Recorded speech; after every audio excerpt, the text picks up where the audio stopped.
Push-to-talk enables G7 to perform similar to a walkie-talkie, where G7C devices in the same organization on the same channel can talk to one another.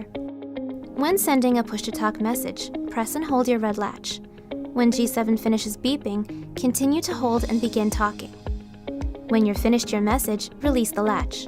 A final beep will let you know G7 is done listening.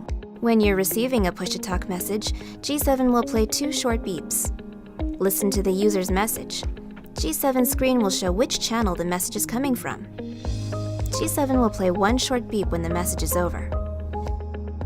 To change your push-to-talk channel, navigate to the PTT channel menu option from the main menu or select it from G7's secondary menu. Here you can select a channel number, all call or receive only.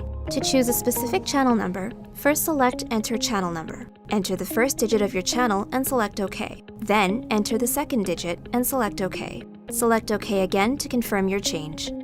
To change to all call or receive only, select which of the 2 you would like from the list and select Yes to confirm your choice. G7 screen will confirm the channel you're connected to, and you will now receive from and transmit to your selected channel.